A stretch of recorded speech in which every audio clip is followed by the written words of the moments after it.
समाधान समाधान समाधान समाधान समाधान समाधान।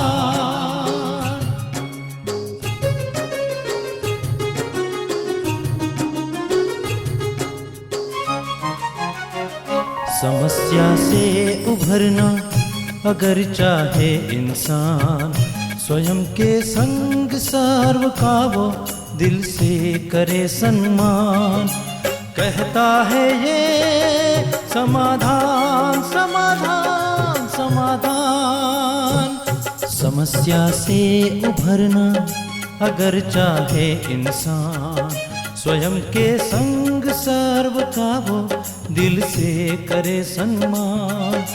कहता है ये समाधान समाधान समाधान समाधान समाधान समाधान।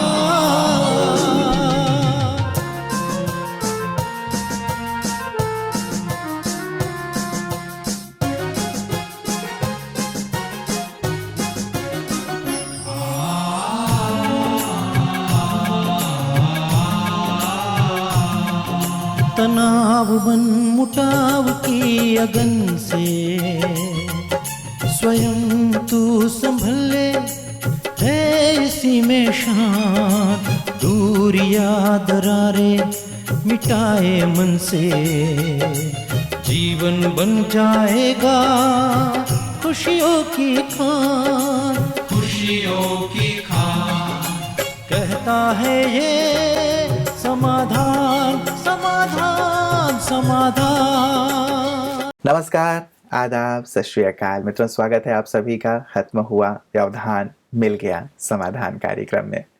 मित्रों, आप जानते हैं कि पहले के ज़माने में लोगों के पास गैस के चूल्हे तो हुआ नहीं करते थे। आजकल हम लोग बहुत आसानी से भोजन बना लेते हैं, लेकिन पहले लोग लकड़ियों की व्यवस्था किया करते थे ताकि जब बरसात हो तो फिर भोजन आसानी से बनाया जा सके और चूल्हों में जो सूखी लकड़ियां हैं उन्हें यूज़ किया जा सके। और वो जंगलों में जाके लकड़ियां इकट्ठा किया करते थे। एक युवक भी अपने गधे को लेकर के गया और लकड़ियां इकट्ठा करता रहा। शाम हो गई, बहुत सारी लकड़ियां उसने इकट्ठी कर ली और सारी रस्सियां जो लेके आया था लकड़ियों के गट्ठर बांधने में उसने लगा दिए।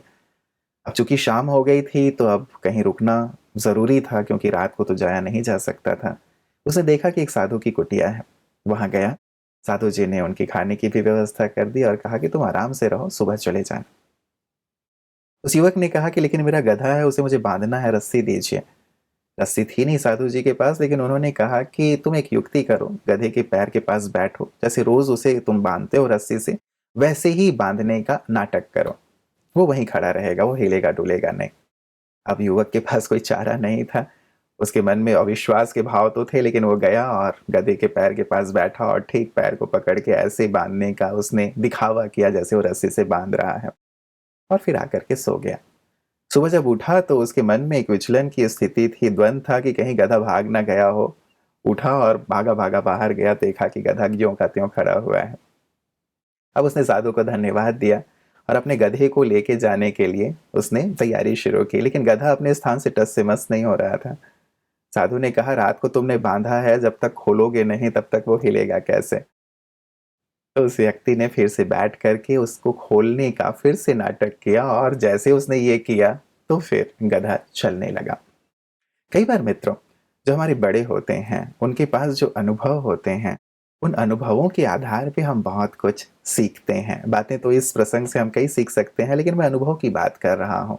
हमारे बड़े बुजुर्ग हमें बहुत सारी अच्छी चीज़ें जो अनुभव युक्त होती हैं वो देते हैं, जो विपत्तियों में या फिर अभाव की स्थिति में, जैसे रस्सी नहीं थी लेकिन रस्सी का काम हो गया, तो अभाव की स्थितियों में भी या परिस्थितियों में भी बाहर निकलने में मदद करती हैं। इसीलिए लगातार समाधान कार्यक्रम में भी हम अनुभवों का रसपान कर रहे हैं, हम सब मिल करके, और रोज रोज नए और सुंदर अनुभव सुन करके हम सब भी बहुत ज़्यादा उत्साहित हो रहे हैं, आगे बढ़ रहे हैं, सीख ले रहे हैं।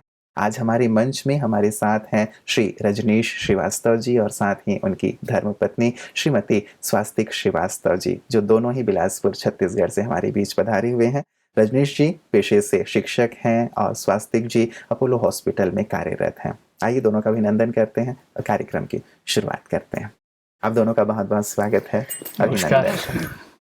आप लोग समाधान कार्यक्रम देखते रहते हैं लगातार और साथ ही बहुत सारे एक्सपेरिमेंट भी आप लोग करते हैं, उसके बारे में तो हम लोग जानेंगे ही।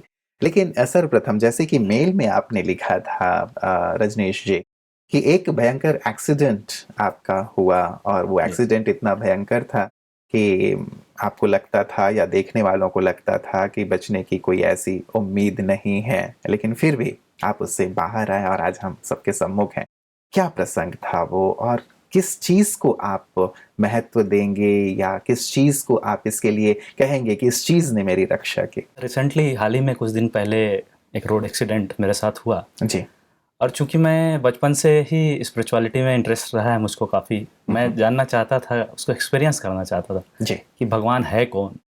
और मैं ये बिलीव नहीं करता था कि इतने सारे भगवान कैसे हो सकते हैं, भगवान तो केवल कोई एक ही होना चाहिए। जी। ये मेरी अपनी मान्यता थी। बट देखता था सबको कि ये भी भगवान वो भी भगवान, तो ये बात मुझको समझ में नहीं आती थी। और काफ़ी मुझको रुचि थी, मैं स्वामी विवेकानंद जी की किताबें मैं पढ़ता था। फिर उसके बाद अभी मैं पिछले 10 सालों में मैं जब ब्रह्मा कुमारी ईश्वरीय विश्वविद्यालय के संपर्क में आया, और जो मेरी एक जो खोज थी, स्पिरिचुअलिटी को मैं एक्सपीरियंस करना चाहता था, जानना चाहता था, तो यहाँ आने के बाद वो मेरी जो खोज है वो समाप्त हुई। और जब यहाँ आने के बाद मैंने राजयोग मेडिटेशन के बारे में मैंने जाना जी। और उसको अपने लाइफ में मैंने एक्सपीरियंस किया, तब सही मायने में मैंने अपने आप को पाया।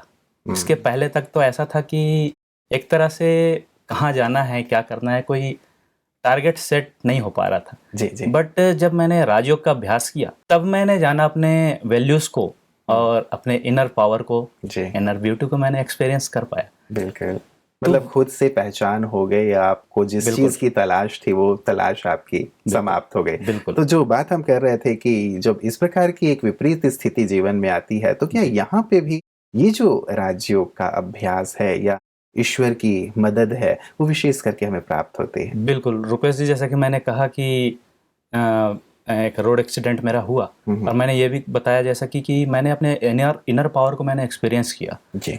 मैं समझ पाया कि हम कितने पावरफुल हो सकते हैं, या हमारे मन की शक्ति कितनी पावरफुल होती है। तो जब मेरा एक्सीडेंट हुआ, कार ने मुझको हिट किया और काफ़ी मैं इंजर्ड हुआ, लेकिन उस समय जो मेरा कॉन्शियसनेस था, मेरी मानसिक स्थिति थी, वो बहुत स्ट्रांग थी। मैं घायल था, खून से लथपथ था, लोग मुझे ले जा रहे थे, लेकिन जो मेरी मानसिक अवस्था थी वो बहुत स्ट्रांग थी। तो ये जो पावर मैं जो फील कर पा रहा था, उसका कारण यही था कि मैं जो 10 सालों से जो राजयोग मेडिटेशन का जो कंटिन्यू प्रैक्टिस जो कर रहा हूँ और जो एक्सपीरियंस कर रहा हूँ, उसने मुझको भीतर से इतना वो बल दिया, वो साहस दिया। जी।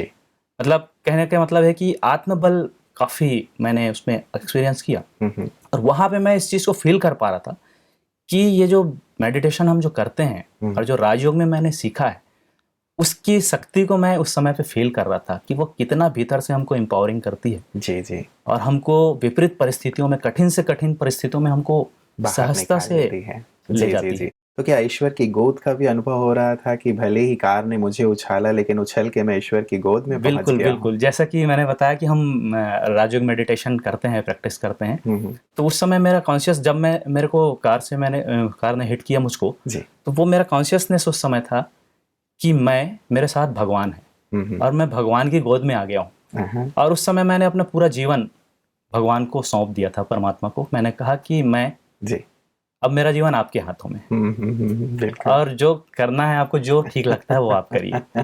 चलिए, आपने ईश्वर को अर्पित किया और ईश्वर ने आपको नया जीवन दे दिया और आप अभी बिल्कुल स्वस्थ हमारे बीच बैठे हुए हैं।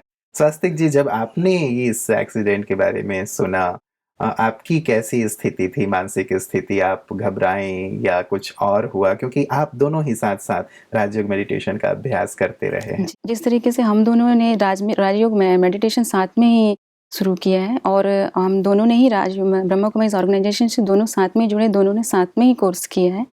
तो वो सब राजयोग मेडिटेशन का हमारे पर जो इफ़ेक्ट हुआ, ये जो विपरीत परिस्थिति मेरे सामने आई, वो विपरीत परिस्थिति जैसे नॉर्मल वे पे किसी को पता चलता है तो वो बिल्कुल घबरा जाते हैं, उनकी स्थिति बिल्कुल ख़राब हो जाती है। बट मेरी स्थिति ये थी कि मुझे ये थॉट था कि परमात्मा हमारे साथ है, मेरे युगल के साथ है। बस मैं गई, हमारे घर में मेडिटेशन रूम है, हम लोगों ने बनाया है छोटा सा मेडिटेशन रूम। मुझे जैसे ही खबर मिली, मैं गई मेडिटेशन रूम में और परमात्मा से मैंने ये कहा कि आप उनकी रक्षा करिएगा, मैं आती हूँ। हम्म, बिल्कुल नॉर्मल स्थिति थी मेरी, क्योंकि मुझे विश्वास था कि परमात्मा उनके साथ है। बिल्कुल। और ये बहुत ही महत्वपूर्ण हो जाता है ऐसे समय पे। और आपने भी एक बात लिखी थी कि पहले जहाँ आप जॉब करती हैं, आपने लिखा था अपोलो हॉस्पिटल में आप हैं, और जिस प्रकार का कार्य वहाँ था, तो आपको लगता था कि पता नहीं मैं कर पाऊंगी कि नहीं, क्योंकि बहुत ही हेक्टिक सा शेड्यूल रहता है वहाँ पे। जी, लेकिन आपने वहाँ पे भी एक एटमॉस्फेयर को चेंज किया, मानसिक स्थिति को चेंज किया, और आप 2 बार बेस्ट परफॉर्मर का जो अवार्ड है वो जीत जी। चुकी हैं। जी, वुमेन्स डे में मुझे 2 टाइम्स मुझे अवार्ड से नवाजा गया है जी, जी। बेस्ट परफॉर्मेंस की। जी, वो जी। सब कुछ हुआ है राजयोग मेडिटेशन से और परमात्मा के साथ से। हम्म, तो स्टार्टिंग में तो थोड़ा फाइनेंशियल प्रॉब्लम की वजह से हम लोगों ने स्टार्ट किया, बट काफ़ी समय होने के बाद मुझे ऐसा फील होने लगा कि मैं शायद ना कर पाऊँ, क्योंकि 8 से साढ़े 8 घंटा 9 घंटा ऐसा जॉब हो रहा था। मैं हाउसवाइफ भी, मुझे घर को भी देखना है, तो मैं थक भी जाती थी काफ़ी, जी। और स्ट्रेस भी होता था वहाँ के जो जॉब को लेकर। बट मैं जब राजयोग मेडिटेशन से जुड़ी, तो वहाँ का जो बल मुझे मिला, जी। एक पॉजिटिविटी मिली, अपने लाइफ को कैसे बेटर से बेटर बनाना है, हम्म, चाहे वो किसी भी फील्ड पे रहें, चाहे आप हाउसवाइफ रहें, चाहे आप प्रोफेशनल लाइफ पे रहें। बिल्कुल। तो वहाँ पर मैंने इसको राजयोग मेडिटेशन को यूज़ किया। जब मैं मेडिटेशन, एक दिन मैं ऐसा हुआ मेरे साथ कि जब मैं उस दिन बहुत ज़्यादा डिप्रेस थी, मुझे फाइनली मैंने डिसीजन ले लिया था कि मुझे छोड़ना ही है जॉब। हम्म, तो उस दिन मॉर्निंग में मैं 4 बजे अमृत वेला मैं बैठी थी और मैं मेडिटेशन कर रही थी, और मैंने ये परमात्मा से ये सारी बातें कही कि अब मुझे नहीं करना है, आप देख लीजिए मेरे लाइफ, मेरे फैमिली को संभालना आपको है। तो उन्होंने बोला कि बच्ची, मैं तुम्हें वहाँ पर कुछ सेवाओं के लिए, कुछ कार्य के करने के लिए वहाँ पर कुछ पर्पस से भेजा, तुम्हारी जीविकापार्जन की जिम्मेदारी तो मेरी है। अच्छा। तो वो सब मैंने किया। तो उन्होंने फिर उनके डायरेक्शन से मुझे बल मिला कि हो सकता है कि कुछ ऐसा परमात्मा मुझसे करवाना चाहते हैं। जी, जी, जी। तो ये बल मुझे वहाँ पर लेके गया और मैं वहाँ पर काम करना स्टार्ट की। तो जो राजयोग मेडिटेशन का मुझे सेवा केंद्र से भी मैंने इसको डिस्कस किया था, तो उन्होंने मुझे मेडिटेशन सिखाया कि आप जिस जगह पे काम कर रहे हैं, उस जगह को आपको मेडिटेशन से उसको वहाँ के पूरे माहौल को, एनवायरनमेंट को पॉजिटिविटी से भरना है जी। और सारे लोगों का सहयोग लेना है। ये बहुत सारे स्टेप्स होते हैं मेडिटेशन की। जी, मैं जी। शॉर्ट में आपको बता रही हूँ कि मेडिटेशन में जैसे एंटर करना है हमको हॉस्पिटल में, तो हम क्या करते हैं, उस जगह को कवर्ड कर लेते हैं कि परमात्मा का पूरे कवर्ड किए हैं, परमात्मा ने मुझे किया है और परमात्मा ने पूरे हॉस्पिटल को कवर्ड किया है। और जितने भी वहाँ पे कार्यरत कर्मचारी हैं, कलीग्स हैं, जो भी हैं, हमारे सीनियर्स हैं, वो सारे मेरे सहयोगी हैं। जी, जी। ये एक्सपेरिमेंट मैंने किया। उस एक्सपेरिमेंट का रिसेंट में बिल्कुल 1 वीक में ही मुझे इसका रिजल्ट मिलना स्टार्ट हो गया। सारे लोग मेरे सहयोगी हो गए, और वो जो स्पिरिचुअल जो लाइफ मेरी चल रही थी, जी। उसका इफेक्ट सारे लोगों में पड़ते गया, और मुझे वहाँ के लोगों से रिस्पेक्ट भी मिला, सम्मान मिला, सब कुछ मिला। चलिए, सबसे अच्छी बात तो यही है कि वहाँ जो आप छोड़ना चाहती थी, वहाँ की स्थिति बिल्कुल सामान्य हुई, श्रेष्ठ हुई, और आप बेस्ट परफॉर्मर भी वहाँ की बनी। और साथ ही ये बात जो आपने कही कि जो आप मेडिटेशन के द्वारा परमात्मा से भी एक विशेष जो बातें होती हैं और उनकी तरफ से जो हमें पॉजिटिविटी मिलती है, जी। वो सचमुच इसमें बहुत कारगर होती है। बिल्कुल। वो मन को शायद शांत और स्थिर कर देता है शांत, कि नहीं, स्टेबल हमें भी क्या हाँ। करना है वो करना हमारे लिए ईजी और सहज हो जाता है। आपने रजनीश जी एक बात लिखी थी कि आप भी जब बीमारी के दौर से गुजर रहे थे, तब भी आप राजयोग का अभ्यास करते हैं, और विशेष करके उस अभ्यास ने भी आपको उससे मुक्ति दिलाई थी। वो अनुभव जानना चाहेंगे। रुपेश जी, आज से 4-5 साल पहले मैं एस्थमेटिक ब्रोंकाइटिस से सफ़र कर रहा था मैं, जी। और उसके लिए मैंने काफ़ी ट्रीटमेंट भी लिया। मेरे को बात करने में तकलीफ़ होती थी, मेरे को खांसी आती थी, और इसकी वजह से मैं काफ़ी डिप्रेशन में जा रहा था, क्योंकि बहुत मैंने ट्रीटमेंट लिया, दवाइयाँ ली, बट कोई मेरे को उससे लाभ नहीं मिल पा रहा था मेरे को। फिर लेकिन जब मैं राजयोग मैंने सीखा, ब्रह्मा कुमारीज़ के कनेक्शन में मैं आया और राजयोग को मैंने जाना और उसका एक्सपीरियंस मैंने किया, और जब उसका प्रैक्टिस करना मैंने शुरू किया, तब जाकर के सही मायने में मैं एक्सपीरियंस कर पाया कि मेरी ये जो बीमारी है, ये डिजीज़ है, वो क्योर हो रही है। तो उसमें मैंने हीलिंग राजयोग मेडिटेशन एक होता है, अलग अलग जो प्रोसेस होते हैं, जी, जी। वो हीलिंग राजयोग का मैंने अभ्यास किया निरंतर, और मैंने पाया कि जिस चीज़ से मैं 4-5 सालों से मैं कंटिन्यू सफ़र कर रहा था, वो बहुत ही जल्दी विदिन 3 से 4-5 महीने के भीतर में जी। मैंने बहुत ज़्यादा इम्प्रूवमेंट मैंने स्वयं में फील किया। और वो जो खांसी की जो प्रॉब्लम थी मेरी, एस्थमेटिक ब्रोंकाइटिस की, सांस फूलने लगते थे, कुछ चीज़ों, खाने पीने की चीज़ों से मुझको एलर्जी भी थी, जी। तो वो सारी चीज़ें बिल्कुल नॉर्मल हो गई, और किसी भी तरह की कोई दवाई मैंने नहीं ली। अच्छा। केवल राजयोग मेडिटेशन, थोड़ा सा अपना रूटीन मैंने चेंज किया, हाँ, हाँ। राजयोग का कंटिन्यू मैंने प्रैक्टिस तो किया। अभी आपकी स्थिति कैसी है? बहुत ही अच्छी है और मैं सब चीज़ें खा रहा हूँ। अच्छा। मेरे को कोई प्रॉब्लम नहीं है, ना ठंडे पानी से प्रॉब्लम है, ना ही जी, किसी जी। चीज़ से एलर्जी है। चलिए, मतलब आप अब निश्चिंत हो गए हैं और और डर निकल गया है। बिल्कुल, न तो बिल्कुल। ये रहता है कि ये खाऊंगा, ये करूंगा, या मेरी दिनचर्या ऊपर नीचे होगी, बिल्कुल। तो फिर से ये जो अटैक है वो हो और जाता जो है। डिप्रेशन में जा रहा था, अब मैं पहले से ज़्यादा कॉन्फिडेंट हो गया हूँ। जी, जी, जी, वो आपके चेहरे से, भाव से लग रहा है कि अभी कोई डिप्रेशन वाली बात तो दूर, आप तो बिल्कुल। बहुत ही ज़्यादा कॉन्फिडेंट हैं कि ये हर चीज़ें राजयोग के द्वारा की जा सकती हैं। शास्त्री जी, आपने भी अपने पिताजी के बारे में जी। कहा था कि पिताजी को कैंसर की तकलीफ शुरू हुई थी जी। और ये उनको नहीं पता था, डॉक्टर ने आपको, फैमिली को शायद ये बताया और आपने वहाँ राजयोग मेडिटेशन का अभ्यास शुरू किया। वो मैं संक्षेप में जानना चाहूँगा। हाँ, रिसेंट में ये प्रॉब्लम आई थी, पापा जी को गले में दर्द हुआ, जी। बट उन्होंने मुझे कुछ नहीं बताया था। तो उनको ये लग रहा था कि कहीं सर्दी जुकाम की वजह से गले में कुछ प्रॉब्लम्स हो रही हैं। तो वो विक्स की गोली ऐसा सब नेचुरल ले रहे थे, तो वो ठीक नहीं हो रहा था। जी। तो मम्मी को ऐसा लगा, हमारी मदर को, कि उनको प्रॉब्लम ज़्यादा हो रही है। तो उन्होंने मुझसे डिस्कस किया कि ऐसी-ऐसी प्रॉब्लम हो रही है। जैसा कि मैंने आपको बताया कि मैं अपोलो हॉस्पिटल में जॉब करती हूँ, तो मैंने उनको बोला कि तुरंत पापा जी को लेकर आइए, मैं उनको दिखा देती हूँ। हम लोगों ने सोचा कि नॉर्मल है, नॉर्मल ट्रीटमेंट, नॉर्मल चेकअप करा लेते हैं। ऐसा हुआ, हम लोगों ने चेकअप कराया, ईएनटी के डॉक्टर को मैंने दिखाया। डॉक्टर ने बोला कि इनका एंडोस्कोपी करना पड़ेगा, इससे क्लियर नहीं हो रहा है इन्वेस्टिगेशन से। एंडोस्कोपी हुआ, गैस्ट्रो के डॉक्टर ने देखा, उसमें छोटे सा कुछ मांस का कुछ टुकड़ा दिखा उनको, माइनर सा। तो उन्होंने ईएनटी के डॉक्टर से डिस्कस किया। उन्होंने उनको बताया कि अब इसके आगे थोड़ा सा सर्जरी करना पड़ेगा, उसको टुकड़े को निकालना पड़ेगा।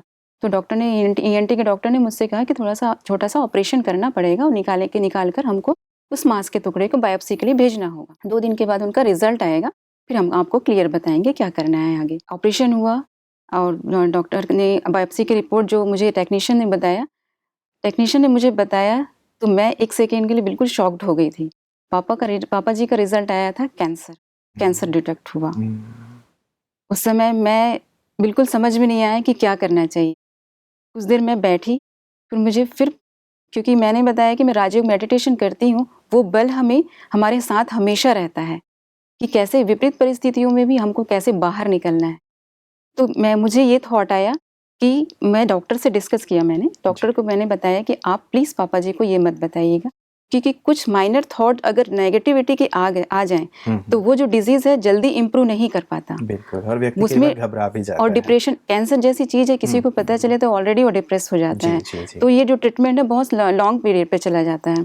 तो डॉक्टर ने मुझे थोड़ा सा डांटा, मतलब बिल्कुल स्ट्रिक्ट वर्ड से बोला कि नहीं, आप ऐसा कैसे कर सकती हैं, आप हॉस्पिटल ऑर्गेनाइजेशन से जुड़ी, हमें ट्रेनिंग मिलती है पेशेंट्स को बताने के लिए। फिर मैंने बोला प्लीज़ डॉक्टर, आप मुझे ये मेरा ट्रीटमेंट मुझे करने दीजिए, क्योंकि मुझे परमात्मा से ये कंटिन्यूअस टचिंग आ रही थी कि आपके लिए ये परीक्षा है, आपको परीक्षा इसमें क्रॉस करना है, मैं तुम्हारे साथ हूँ। तो इस तरीके से मैंने डॉक्टर्स को डिस्कस करके मैंने क्लियर किया। तो ठीक है बोले डॉक्टर्स ने।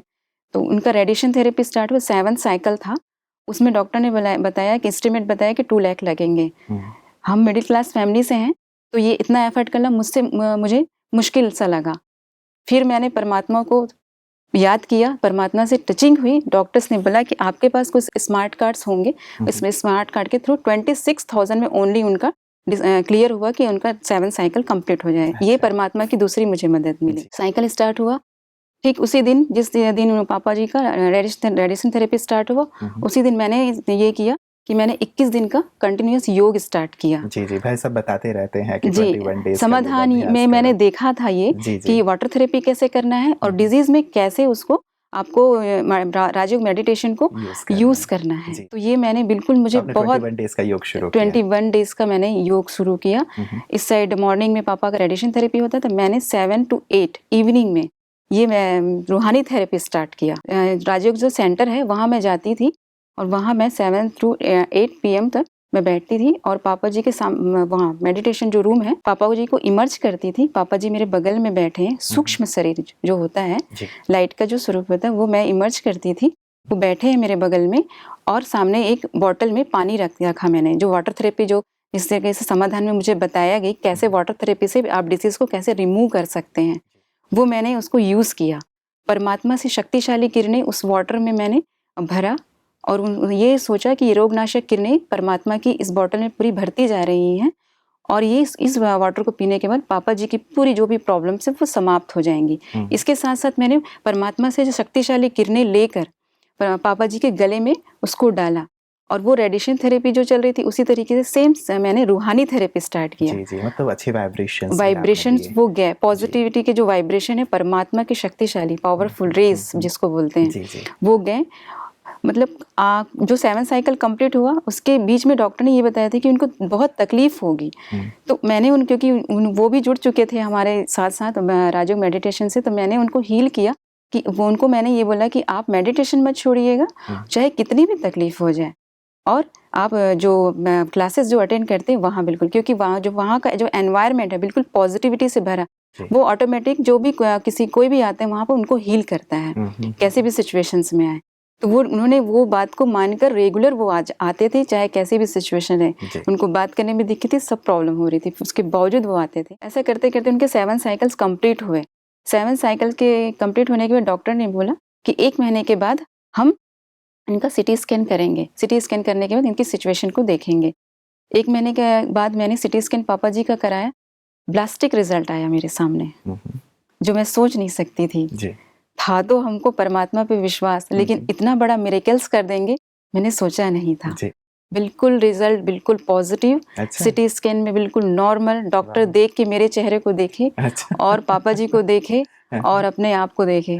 बोला उन्होंने कि स्वास्तिक जो तुमने किया था उस समय मैंने बिलीव नहीं किया, लेकिन आज रिजल्ट तुमने सामने रख दिया। रेडिएशन थेरेपी में बहुत प्रॉब्लम होती है और चांसेस इतने नहीं होते, इतने जल्दी रिजल्ट नहीं आते, बट ये तो बहुत अच्छा किया। सब कुछ बिल्कुल ही बिल्कुल नॉर्मल। मेडिटेशन के द्वारा हम बड़ी सी बड़ी ये जो तकलीफें हैं, कई बार कैंसर सुनते ही दिमाग में आता है कि पता नहीं अब क्या होगा। पेशेंट की भी स्थिति डाउन हो जाती है, घर वाले भी निराश हो जाते हैं, लेकिन निराश होने की जरूरत नहीं है। बहुत सुंदर एक पॉजिटिव बात आपने रखी है। रजनीश जी, आप शिक्षक हैं, विद्यार्थियों पे भी प्रयोग करते हैं, क्या रिजल्ट मिल रहे हैं जब आप उन्हें मेडिटेशन सिखाते हैं या कराते हैं? तो रुपेश जी, जैसे कि मैं साइंस टीचर होने के साथ साथ मैं अपने स्कूल में मेडिटेशन टीचर भी हूँ जी।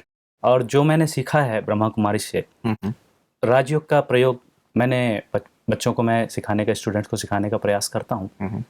और कुछ स्टूडेंट इस चीज़ को समझ रहे हैं और उनके व्यवहार में, उनके संस्कारों में ये परिवर्तन हम देखते हैं, ट्रांसफॉर्मेशन वो देख रहे हैं, हम एम्पावरिंग हो रही है उनमें। और बहुत हद तक एक होता है कि मन की एकाग्रता, जो कि आज के रिसेंटली हम देखते हैं कि स्टूडेंट्स अपने स्टडी को लेकर के, अपने करियर को लेकर के काफ़ी परेशान होते हैं और एक भटकाव सा उनके जीवन में हम देखते हैं। तो उनको सही डायरेक्शन देना ये बहुत ज़रूरी है। माता पिता के साथ टीचर एक वो उनके जीवन में वो एक आइडियल हो सकता है जो उनको सही डायरेक्शन पे ले जा सकता है। तो उनको उनकी वैल्यूज़ बताना बहुत ज़रूरी है बच्चों को। तो वो साथ में वो स्पिरिचुअल पावर जो उनके भीतर है ऑलरेडी, वो आइडेंटिफाई कराना बहुत ज़रूरी है। तो ये राजयोग मेडिटेशन का जो प्रोसेस है वो मैं बच्चों को साथ साथ साइंस की स्टडी के साथ ये स्पिरिचुअल साइंस भी मैं कोशिश करता हूँ, पढ़ाता हूँ। क्या रिजल्ट आप देख रहे हैं जब वो मेडिटेशन आपने सिखाया, उन्होंने किया, क्या रिजल्ट, क्या चेंजेस बच्चों में आए हैं? रुपेश जी, इसमें मैंने पाया कि सभी स्टूडेंट तो हैं, क्योंकि सबके अपने अपने स्वभाव संस्कार हैं, बट कुछ स्टूडेंट जो स्पिरिचुअल क्वालिटी है जिनमें ऑलरेडी, जिनको इंटरेस्ट है स्पिरिचुअलिटी में, उन बच्चों में मैंने काफ़ी इम्प्रूवमेंट पाया और मैं देख रहा हूँ कि वो बहुत ही सहजता से अपनी पढ़ाई कर पा रहे हैं और अपने इनर पावर को एक्सपीरियंस कर रहे हैं। जी। और उनको अपने करियर के लिए और अपने पढ़ाई के लिए काफ़ी उनको हेल्प मिल रहा है। उनका जो कंसंट्रेशन लेवल है जो पहले से बहुत बढ़ गया है, तो बहुत ही पॉजिटिव इसका रिजल्ट में। चलिए, यही तो चाहिए बच्चों को कि उनकी कंसंट्रेशन बढ़ जाए, मेमोरी बढ़ जाए, या फिर वो अपने जो करियर है उस पर फोकस हो जाए। तो इससे ज़्यादा और क्या। पेरेंट्स भी बहुत खुश होते हैं इस चीज़ से कि हमारा बच्चा सही दिशा में आगे बढ़ रहा है। चलिए, हमें बहुत खुशी हुई आप दोनों यहाँ पे आए और बहुत ही प्यारे और सुंदर से अनुभव आप लोगों ने रखे। आप दोनों का बहुत बहुत शुक्रिया। मित्रों, आज के अनुभवों में भी हम लोगों ने सचमुच एक कदम और, मुझे लगता है, अध्यात्म की ओर बढ़ने के लिए जो प्रेरणा हमें लेनी चाहिए उसकी ओर बढ़ाया है। कैसे सहज होता चला जाता है जीवन जब हम अध्यात्म को या मेडिटेशन को अपने जीवन में शामिल करते हैं। बड़ी बड़ी परिस्थितियां बिल्कुल सहज और सरल हो जाती हैं। यदि बहुत बड़ा पहाड़ हमारे सामने हो और हमें लगे कि हमें इसे क्रॉस करना है तो कई बार कठिनाई हो सकती है, लेकिन यदि हमें पंख मिल जाते हैं तो हम आसानी से उस पहाड़ को, उस पर्वत को पार कर लेते हैं। मुझे लगता है ज्ञान और योग अर्थात आध्यात्म हमें वो पंख दे देता है जिससे बड़ी से बड़े पहाड़ को भी, बड़ी से बड़ी परिस्थिति को भी हम सहज रूप से पार कर लेते हैं। जो आप हमारी जो मेहमान यहाँ इस मंच पे आते हैं और अपने अनुभव शेयर करते हैं, उसके द्वारा आप अनुभव कर सकते हैं। क्यों ना मित्रों, हम भी थोड़ा इस अभ्यास को अपने जीवन में शामिल करें और देखें कि कैसे परमात्मा की मदद ली जा सकती है, कैसे अध्यात्म की या योग की मदद ली जा सकती है अपनी समस्याओं को दूर करने में और जीवन को सफल और सार्थक बनाने में। तो आए हम सब मिलके एक कदम इस ओर बढ़ाएं, बीमारियों को दूर भगाएं, समस्याओं को दूर भगाएं और जीवन को समाधान युक्त, आनंद युक्त बनाएं। कल पुनः नए मेहमानों के साथ आपसे मुलाकात होगी। तब तक अपना ख्याल रखिएगा। नमस्कार। धैर्य और दृढ़ मनोबल से कर दे तू पल भर में मुश्किलें आसान, कथनी समकरनी के पावन जल से स्वर्ग बन जाएगा सारा ये जहान, सारा ये जहान कहता है ये समाधान समाधान।